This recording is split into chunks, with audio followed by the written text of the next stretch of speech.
RG Kar medical college হাসপাতালে মহিলা চিকিৎসককে নৃশংসভাবে ধর্ষণ করে হত্যার ঘটনার প্রতিবাদে গর্জে উঠছে গোটা দেশ। বিভিন্ন জায়গার পাশাপাশি রায়গঞ্জের সর্বস্তরের মানুষজন এই ঘটনার প্রতিবাদে এবং সুবিচারের দাবিতে পথে নেমেছেন। তারই অঙ্গ হিসেবে বুধবার রাতে মোমবাতি প্রজ্বলন করে মানববন্ধন কর্মসূচি গ্রহণ করলো আমরা সবাই রায়গঞ্জ ইনস্টিটিউট টেকের সদস্যরা। রাত 9টা থেকে 10টা পর্যন্ত হাতে মোমবাতি জ্বালিয়ে ইনস্টিটিউটের সামনে এই কর্মসূচি গ্রহণ করা হয়।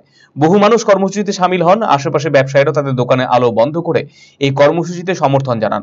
অবিলম্বে আরজিকরের ঘটনা তদন্ত করে দোষীদের উপযুক্ত শাস্তির দাবি জানিয়েছেন আমরা সবাই রায়গঞ্জ ইনস্টিটিউট টেকের সদস্যরা।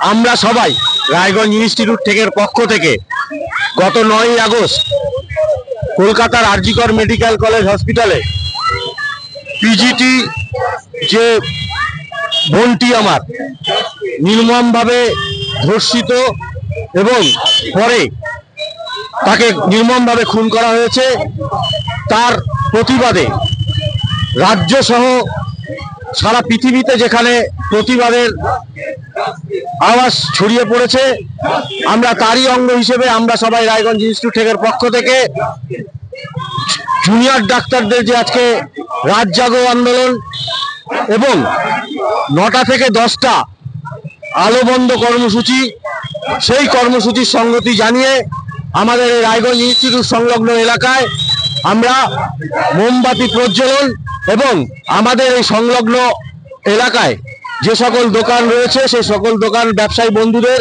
অনুরোধ করেছি আলো অফ করে আমরা এই প্রতিবাদে সামিল হয়েছি।